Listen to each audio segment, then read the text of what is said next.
Off Campus is a show that I didn't realize I needed. If you didn't already know, it's a TV series based on the popular romance novels by Elle Kennedy. The show follows a cast of college-aged characters as they navigate the messy, chaotic situations that come with young adulthood and student life. But that's not a very original premise. It's one that's been done to death by sappy college movies for decades, and yet the off-campus TV series has made a tangible impact, especially on its target female audience, and that begs the question, how? This video aims to discuss what makes the off-campus TV series so enthralling, particularly with women. And of course, spoilers ahead, so consider this your one and only warning if you haven't seen the show yet. And what better way to start this video off than by talking about the characters of Off Campus and how they're written. I think one of the reasons why the different characters feel so refreshing on the show is because they're all so believable. Anyone who has studied at the university level will tell you that it's not the classes or parties that made their college experience, but the people that they met. And that's why it's so important that a show like this has compelling characters, and it delivered. The characters on the show are not perfect. They struggle to understand their own toxic patterns and are still very much in the process of growing up, but that doesn't mean that they're written to act like children.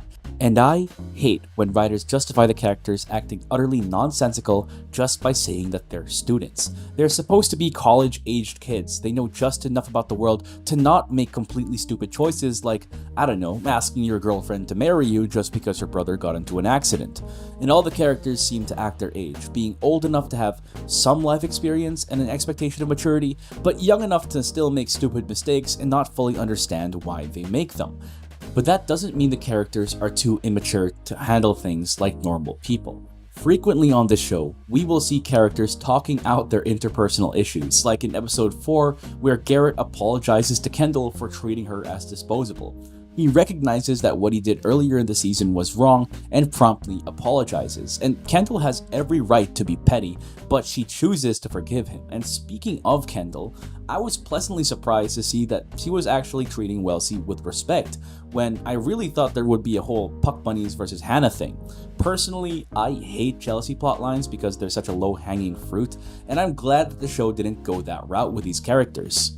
In fact, I love how a lot of the interpersonal drama on the show doesn't feel forced. One of the main issues is this tension between Logan and Garrett when the former goes behind the latter's back and contacts his father, hockey legend Phil Graham, with whom Garrett has a complicated relationship.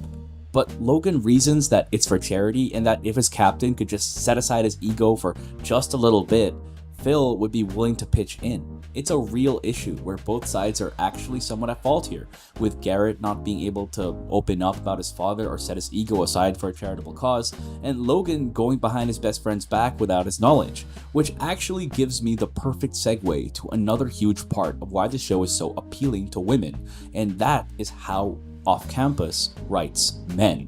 Now, there's a certain trend for men written by women for women. They can feel like they're written as wish fulfillment rather than living, breathing characters. And I get that sometimes that is the point. My hot take is that I think it's perfectly valid for some forms of media to exist purely as power fantasies for the reader/author because even those serve a purpose. If men have things like solo leveling, I think women are allowed to enjoy things like, the ACOTAR books. However, a common criticism for the romance genre is that the male leads tend to be unattainably high in status and attractiveness. And to that, I actually say that that's not always the case, otherwise authors like Emily Henry and Abby Jimenez wouldn't be as successful as they are because their male MCs tend to be relatively normal people. Instead, the appeal of their characters comes from their emotional intelligence, maturity, ability to banter, and general competence. Now, going back to Off Campus, I actually really like how this show writes men because it strikes a healthy balance between writing the fantasy of emotionally mature and vulnerable men of status with the realism of men being, for lack of a better term, really stupid. Speaking mainly about the core four, the show has successfully managed to capture how men interact and relate with each other. They joke, laugh, and insult, but when it comes down to it, they're always there when they need it.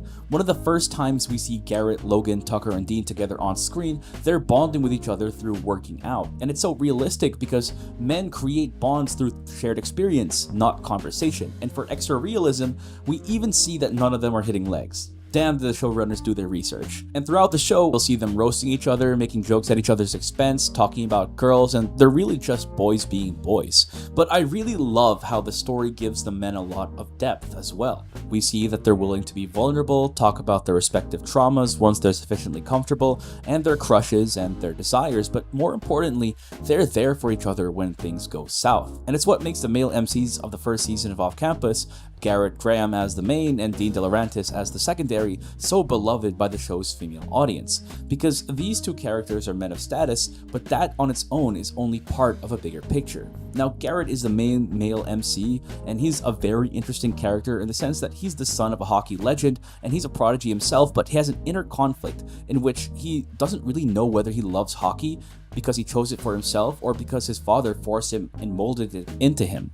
Because over the course of the show, we see that he deeply resents his dad, and the two have a very complicated relationship. And that bleeds into his core philosophy as a character, that he's not owed anything. He even has the Latin saying, nullum gratuitum prandium. Literally, there is no free lunch tattooed onto his back. And what makes this aspect of Garrett so attractive is that it's hidden from the general public. He puts on this image of being a hard-nosed, no-nonsense star athlete who is absolutely hyper-focused on getting drafted by the Bruins, so when he reveals his more vulnerable aspects of his character, it feels like we're getting to know a part of him that's generally closed off, like he's letting us into a part of himself that's exclusive and intimate. And then we get to Dean, which is a very similar story.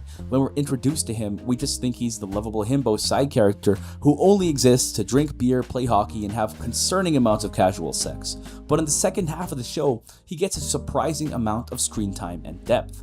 Part of the reason Dean and Garrett are so beloved as male romantic MCs is that they put on a strong front, but behind their masks are living, breathing people with vulnerabilities and intricacies just like the rest of us. And while they are the big men on campus, stars of Briar University's beloved hockey team, who both hail from affluent backgrounds, that's not even the most attractive part about them. Notice that the most beloved and talked about scenes on the show aren't when we see Garrett going sicko mode and taking over the game, or the opening scene of episode 8. Instead, it's usually one of two. The scene where Garrett is wondering how to help Wellesley with her problem, so he consults the sexual icon that is Dean, and he delivers his iconic line of the importance of feeling of safety and sex. And in the same episode, we see how Garrett uses that advice. He turns around while she's changing, even though they both know that they'll be having sex and seeing each other naked anyway. Then, when Wellesley is clearly uncomfortable and not ready, Garrett is the one who doesn't force it and thinks of a solution that doesn't cross any boundaries. The scene that gets women kicking their feet in the air and screaming at the top of their lungs aren't the sex scenes, but the scenes that show the men prioritizing chemistry, safety, emotional intimacy, and consent. But that isn't to say that the sex scenes aren't good, because this is one of the few shows where they were directed with women in mind. See, sex in TV shows and movies is typically depicted as penetration. But in general, penetration tends to be more enjoyable for men than women. That's because it provides direct stimulation for the male private parts, but not necessarily for the females. Thus, much of mainstream media has portrayed sex and sex scenes for the viewing pleasure of men. But Off Campus was shot for the female audience. Thus, a lot of the scenes that we see in the show, and not just the sex scenes, are made for women to enjoy and ogle at. And I'm talking about close-up shots of Dean's physique, or whatever the hell the opening scene for episode 8 was. Heck, one of the most pivotal moments of the show is a shot of Belmont Camelli's ass. And I gotta say, it's nice, but it's just not Connor Stories. And I think it's become a popular trope in media to show how easy it is for a guy to achieve orgasm during penetration versus a girl. In any other show, a sex scene would just be penetration, but that's not necessarily the most enjoyable sexual act for women. In contrast, off-campus's sex scenes make an effort to show that sex is a lot more than just penetration.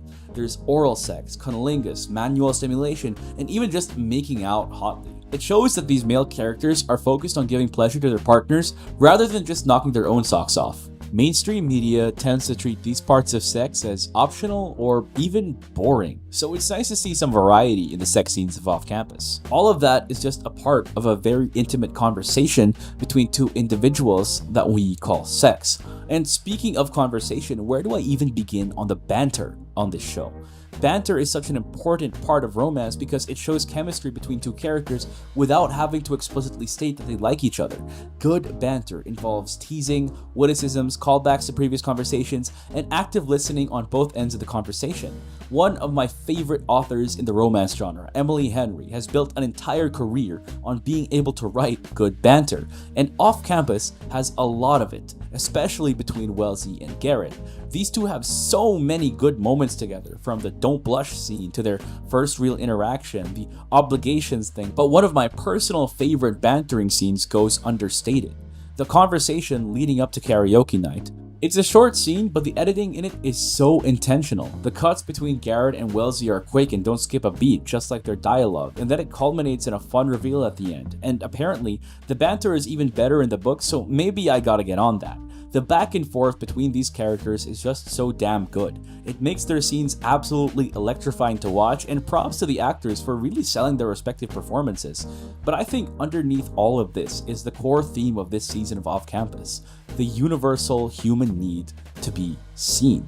Among the four main characters that we focused on this season, Garrett, Wellesley, Dean, and Allie, all of them have something that they're hiding and carrying, and only when it is revealed to another person is that part of them healed. And I think that's a very realistic portrayal of what the healing process really looks like, because healing doesn't happen alone. It happens through giving people the privilege to be there for you and letting them in. And we see this with the main couple, Hannah and Garrett. When we first meet Hannah Wells, she's a woman who's intentionally shrunk herself down. Wellesley is afraid of being defined by the horrible thing that happened to her, so she learned to be a wallflower, a background character in her own life, her own story. Despite her immense talent, she began to believe that she wasn't worth recognizing. Wellesley created this self-image that she wasn't special and that someone like Justin Cole or Garrett Graham would never want a girl like her. But that aspect of herself is changed through Garrett, who helped her realize just how amazing of a person she is and encouraged her to take back control of her life. Likewise, Garrett is a character that is deeply damaged by the trauma of growing up with an abusive father and being forced to a life that he never chose for himself. But it's through Hannah that Garrett is able to properly open up about his trauma and allow him to take back control of his life as well. It starts off as a simple deal to create a fake image of dating to get Garrett's grades up and Wellesley's crush's attention, but it turns out to be so much more, because for the first time in their lives, they have someone else who sees them, and that's what makes their romance so compelling.